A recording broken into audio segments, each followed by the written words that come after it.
Hello, and welcome to Bloody Violent History. My name is Tom Assheton, and with my old friend, James Jackson, we're going to talk about moments from history that tell us who we are, how we got here, and perhaps where we're heading. I've posted some images on our Instagram account to illustrate these discussions, which are often violent and generally quite bloody. Hello and welcome to our section on objects from history, 100 bloody objects. I believe you've got something particularly mad for us today, Jamie. I have, Tom. Object number 4, a poisoned loo roll. Boffins and the battlefield, the craziest weapons in history. Are you kidding me? It's no longer safe to take a 10-minute break on the can. Tell me about this loo roll. It was designed by SOE during the Second World War and wasn't actually deployed because it was seen as something that could cause quite a bit of collateral damage. But it was a great idea. Well, it seemed a great idea at the time. And it was essentially designed to kill senior Nazis and Wehrmacht officers. And I guess it gives a completely new meaning to the term wiping out the enemy. Montezuma's revenge. But it leads us into our first heading, really, which is assassination weapons, because that has always drawn the weirdest weapons of all, and the weirdest boffins to try and design weapons to kill the enemy in a covert kind of way. So the Second World War was probably the best place to start. That was an assassination weapon, of course. The OSS, Office of Strategic Services, came up with a character assassination weapon called the Who Me.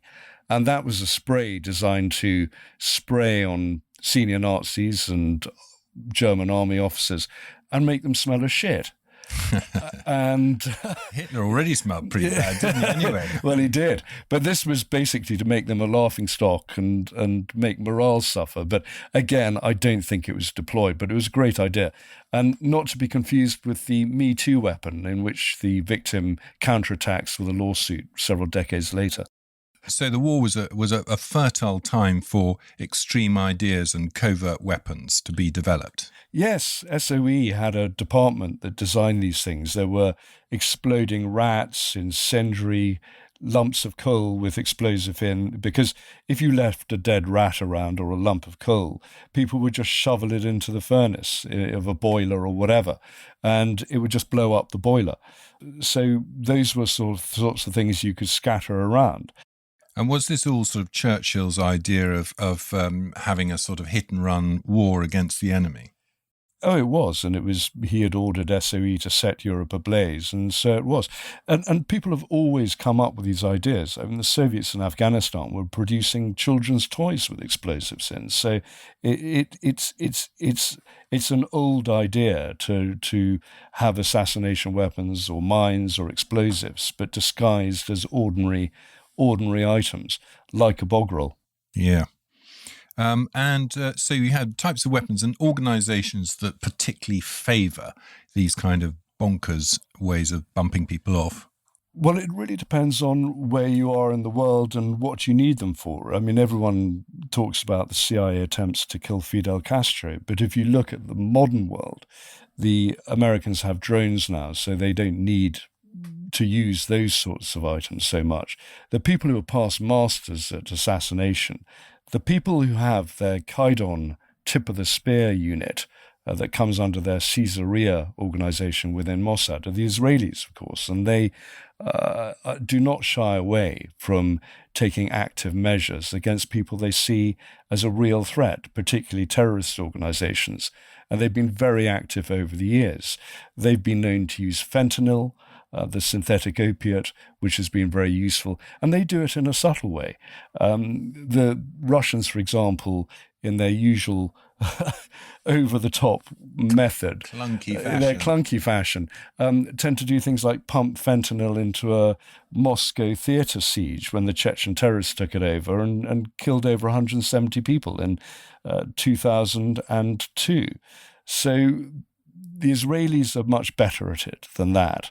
And so fentanyl they've used limpet mines put under cars as they're traveling along. A motorcyclist comes up and they put the limpet mine underneath, and that's to kill off Iranian nuclear scientists, and that's been extremely effective.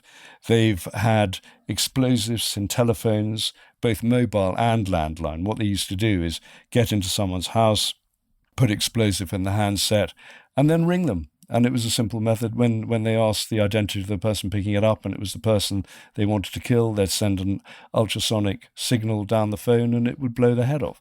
And they've done that with mobile phones as well. And is the use of some of these strange weapons partly to send a message? Oh, always to send a message. And it doesn't always go right. I mean, in 2010, almost 24 of their operatives were spotted in Dubai, were filmed on camera. Their passport photos were revealed to the world press. And some of those operatives were wearing really outlandish outfits and crazy wigs, and it looked a bit amateurish, but they did succeed in killing a senior Hamas official who was in charge of their logistics. And this guy was given muscle relaxant and then had a pillow put over his face. So whether it was intended to look as they had been having a party, who knows? But at least in the eyes of the Israelis, he was killed. And there was a Mossad chief, former Mossad chief, who said, well, we live in a tough neighborhood and we have to look like the meanest kids on the block. So every few years, they will make a statement. And one of their opponents, one of their terrorist opponents, will die.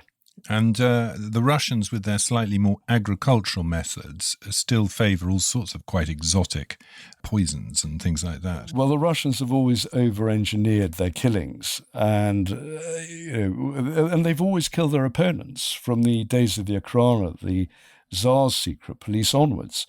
People remember Trotsky being killed with an ice pick, and the Russians haven't stopped. They have used all sorts of techniques. We've seen them using polonium-210 on Litvinenko. We've seen them using Novichok nerve agent. Salisbury.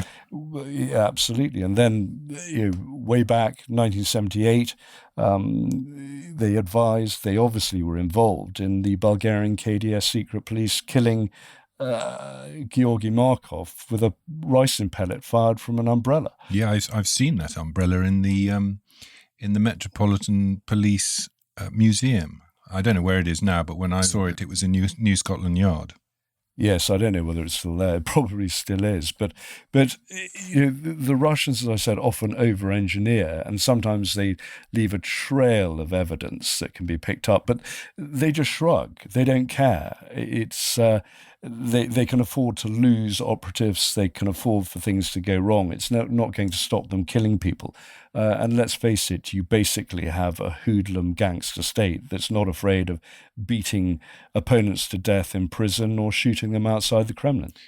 Okay, that's assassination. Let's go on to crazy airborne weapons, and that all starts in the First World War. Yes, because flight was so recent. If you think that the first flight was 1903, so by the First World War, it hadn't even matured. So you got a lot of Heath Robinson aircraft, and you certainly got some very rudimentary weapon systems. There were airmen who went up in the air with blunderbusses. There was one who took an explosive anchor along, and the idea was to lower it down onto the opponent and try and blow them up. It's something straight out of Magnificent Men in their flying machines. And your grandfather, who was an RFC pilot, was cornered by some mad boffin with another idea. Yeah, I remember him telling us as children. He certainly didn't talk about First World War much with us, but he did talk about the mad scientist that he was given to develop. Well, in fact, I'll read a little bit from a letter that he wrote to my sister when she was still a teenager, about those days in the RFC. By the way, this is after he'd just joined the RFC from fighting in Southwest Africa as an infantry soldier in the Rhodesian army. We had very sketchy training in those days, and having done a total of about 12 hours flying on 7 different types of aircraft, I was sent to Northolt, where the adjutant asked me if I could fly in the dark, which was an unusual accomplishment in those days. I replied I couldn't fly in daylight. Maybe it was easier in the dark. that says it all about the sort of amateur enthusiasm. But he was talking to some children. He said these mad scientists, they came up with amazing things. Like at one point, they came up with the idea of harpooning the Zeppelin. And it was only when my grandfather pointed out that it was all very well. He was flying his Sopwith pup or snipe or camel or whatever it was, with his tiny 80 horsepower engine, and that the Zeppelin had enormous engines strapped to that he would just be dragged like a little fly to Germany, stuck on the side of the Zeppelin. They don't always think it through. And the Second World War threw up some extraordinary weapon systems as well, and the boffins were really at their peak. And obviously Barnes-Wallis came up with some fantastic stuff that actually worked. But all sorts of things were there. I mean, you had the bat bomb, which was the Americans coming up with the idea of bats carrying incendiaries that would roost in wooden Japanese eaves and set fire to them. I think all it set fire to was the odd American dockyard. There was a pigeon missile where the pigeon would have explosives on it and were trained to go for particular targets, and they would peck the target and then blow up. That was another one. So there were all these strange weapons. I'd just like to say, Jamie, that no animals have been damaged in the making of this podcast. Certainly not. We wouldn't do that. Okay, sorry. Carry on. And one of the most notorious use of living creatures was the first use of biological warfare in the modern age. And that was the October 1940 attack by the Japanese on Ningbo, where they dropped bombs with wheat inside, and in the wheat grains were fleas carrying bubonic plague. And so there were small outbreaks of bubonic plague. And that was put together by the absolutely appalling Unit 731 of the Japanese Defense Ministry. And they were based in Harbin, and during that time they experimented on, vivisected and murdered up to 10,000 prisoners of war, including American prisoners of war, in their search for the ultimate biological weapon. And they were certainly experimenting with anthrax and things like that. And towards the end of the war, when things were really desperate for Japan, they even came up with an idea of a kamikaze biological warfare attack on San Diego. And the idea was that one of their 5 massive submarines that carried seaplanes would cruise off the American seaboard and send in one or more of these seaplanes and crash them in San Diego and other American cities carrying bubonic plague. And it never happened because the atomic bomb was dropped and the war ended. But that was the sort of madness that boffins and politicians were coming up with at the time. The Japanese also came up with incendiary balloons, and they actually flew thousands of them. The idea was to get them into the jet stream and they'd fly over America and set fire to the forests there. That was a complete failure. But again, it's what people do in desperate circumstances. Yeah. They search for anything. And what about after the war? After the Second World War? Since the Second World War, again, there have been some extraordinary weapons that people have suggested. And again, boffins will always come up with ideas. In the 1990s, the Department of Defense in the US had to admit they were at least looking at something that was dubbed the gay bomb. And the idea was that the US Air Force would fly over and basically spray the enemy with some kind of aphrodisiac that would make everyone jump on each other in the front line, and that morale would collapse and that you wouldn't have an effective front line standing against you. It sounds a bit like a Tom Sharp novel to me. It certainly does. But that is the thin line between absolute lunacy and genius. I guess. So, since then, it really depends on where the threats lie. This is really what weapons are crafted for. And since then, the threat has always been seen as asymmetric, as the terrorist threat. So you look at how the US and other countries are trying to deal with that, with fast-moving or difficult targets in urban areas. And the one thing you don't want are large civilian casualties when you're trying to mount a pinpoint attack. So the US has experimented with everything from concrete bombs to bombs with lower levels of explosive or wrapped in carbon fiber to minimize the blast. But at last they've come up with something really effective, which is the R9X, the Ninja bomb. And that's a missile fired from Predator drones. As it comes towards the target, 6 blades deploy, and it essentially slices and dices and minces the people in the car. Sort of Magimix for weapons. And it's hugely effective, and it has been used on several occasions. So sometimes the mad ideas work. Sometimes the boffins come up with something that is seriously effective. That's to avoid collateral damage, I guess, is it? It is. Yeah. It is, indeed. Okay, so that's air weapons. What about ground weapons? Over the centuries, they've ranged through so many things, including the Puckle Gun in 1718, which fired square bullets and apparently fired about 9 rounds a minute. Why they fired square bullets? It was supposed to show the ingenuity of British invention, I think. And again, if you're talking about artillery, there was always the Gerald Bull story of inventing super guns. And Big Babylon. Big Babylon, 156 meters, a meter caliber, a range of 750 kilometers. That was essentially commissioned by Saddam Hussein. And it's no surprise that Gerald Bull ended up being murdered in Brussels in 1990. No guesses who probably was behind that. So you do get all sorts of weapons that come along, and they don't quite work, or they don't catch the imagination of the high command. There's also been Metal Storm in the last few years, which is a device. It's basically a stacked ammunition device, where you get hundreds of barrels, each loaded with many, many bullets. So it has a sort of purported 1 million rounds a minute ability and rate of fire. I had to look at it online. It doesn't deserve to succeed because it's so damn ugly. Yes, something needs to be elegant. So some weapon systems don't fly. We'll see what happens to Metal Storm, but it's very difficult to make a one-shot weapon that might be used as a close-in weapon system, for example, to shoot down missiles. How you make that compete against precision weapons that are fitted to so many warships and other platforms today.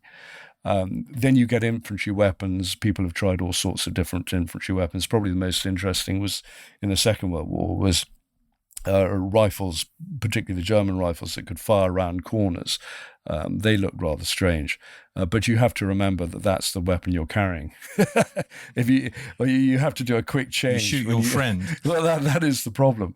And again, when you look at the way weapons are going now, it's the thrust is towards making it easier, providing better endurance, being able to seek out the enemy and the terrorist threat again.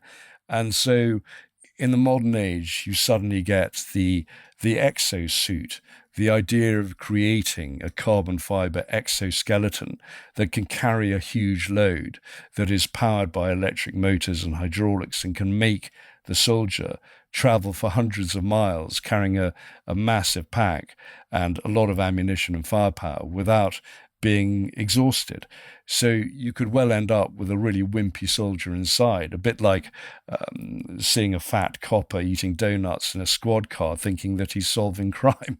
So there's that problem. Well, and also, I mean, they want to take people out of it because people don't want to put their life on the line. That's true. And when you look at the new technology that's coming along, particularly in robotics, whether it's sentry duty, you certainly get a lot of robot sentries now, but they're also starting to design crawler robots that look like giant spiders, and they will be hunting in caves for tomorrow's terrorists. You don't want to have to send men down into the Tora Bora cave complex again. It's much better to send a crawler robot that has motion and acoustic detectors, thermal imagers, particle analyzers to scent everything from explosives to the atmosphere to adrenaline. And you just won't get away from it. If I were inside the caves, I think it would follow me just from the panic screams. And you can look these things up and see their shape, and they are absolutely terrifying. Yes. So that is the direction that things are going. So do the Navy get any toys to play with? Well, the Navy often gets weapons that are used by other aspects of the military anyway. It's really the platforms that are there and don't often change. I mean, you get some strange things coming up. I mean, during the Second World War, you had the Pykrete iceberg aircraft carrier concept, which was part ice, part wood chippings, and it was to produce permanent aircraft carriers that were completely unsinkable, but they never went into production. They probably would have been just appalling in terms of trying to steer or get anywhere. So that never took off. The Russians actually came up with a fantastic concept they called the Ekrana plan, and that was a ground effects vehicle, basically. It was half plane, half ship. It flew about 4 meters above the sea, using the lift from its vast wings to keep it up. And it could fly at about 300 knots, carry anti-ship missiles, and it would have been a very potent threat. But basically, Russia ran out of money. There was no need for it, and it disappeared. So it was just one of those post-war inventions that again never really took off. It's an insane-looking piece of kit, though. Oh, it's a fantastic looking piece of kit. But don't be fooled by how a piece of kit looks. I mean, the Russians have an amazing capacity to produce something that looks extraordinary, but it's just unworkable. I mean, I was in a helicopter once at the Farnborough Air Show, and their Antonov 124, massive, I mean, the world's largest transport aircraft, was taking off towards us, and one of the engines caught fire. And it's always said the reason the Russians have some of the best ejector seats, Zvezda, Lightning, ejector seats in the world is because their engines are so crap. Yeah. Mind you, they are also incredibly good at building simple things that will kill Nazis all day long. I mean, whether it's the T-34 tank or the AK-47. Oh, yes. I mean, they produce some seriously good peasant-proof kit. And that's what you need when people are untrained or uneducated or unskilled. But, some of their stuff really is hopeless. I remember crawling over their Havoc helicopter once, their new anti-tank helicopter that was supposed to be the equivalent of the Apache. And two things struck me. One is that the turret at the front that carried infrared and laser designator, it couldn't even swivel. So you had to turn the whole helicopter. And the second thing I noticed was that the cabling on the back of the helicopter was covered in hand-stitched leather. Oh, my God. So it's old and the new, basically, combined. So what does the future look like, Jamie? It really is difficult to tell. I mean, obviously, the infantry are going to have better information at their disposal. There are going to be some wacky weapons around the corner. Of course, they're going to be. You're going to get head-up displays for infantry because it's a network-centric system now. People are plugged into the information age, and you're going to get head-up displays that provide tactical data and more info for them. You're going to get more robots on the battlefield. So keeping the men and women out of the loop is probably going to become more important, or at least if they stay in the loop, they're going to be further away from danger. And I remember when people were umming and ahhing, going, oh, it's disgraceful that Osama bin Laden was shot and he wasn't arrested. You go, well, have you ever cleared a house? And these people who said, oh, well, but he wasn't armed. Well, you think, well, neither was Hitler when von Stauffenberg placed his briefcase bomb beneath the table at the Wolf's Lair. But I don't hear too many people complaining about that. So you're always going to get armchair strategists and armchair moralizers. Okay, Jamie, whatever happened to those crazy, evil scientists of Unit 731? Well, I've always said if you're going to be on the losing side in war, either be a monster in the Gestapo or a mad scientist or evil doctor, because you tend to have a get out of jail for free card, because the winners tend to want to use you after the war. And so Unit 731, these people who vivisected and murdered up to 10,000 civilians and POWs in their efforts to create biological warfare, they basically did a plea bargain with General MacArthur, gave him all their notes and all their research, and they got off in spite of everything. And in the same way that the Alsos mission scooped up all the Nazi nuclear scientists, we ended up with all the V2 scientists working on the space program. The Gehlen organization was founded using Reinhard Gehlen, the head of Hitler's Army Intelligence East. He ran the Gehlen organization with 4,000 appalling Nazis from the Gestapo and SS to fight the KGB and the East Germans in the post-war era.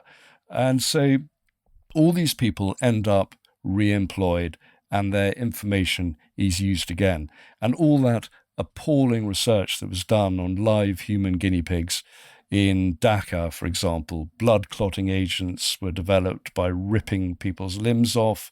There were aviation and altitude medicine developed through putting people in pressure tanks or freezing them to death in freezing water. All that has been used, and so many of these people have been pardoned and recycled.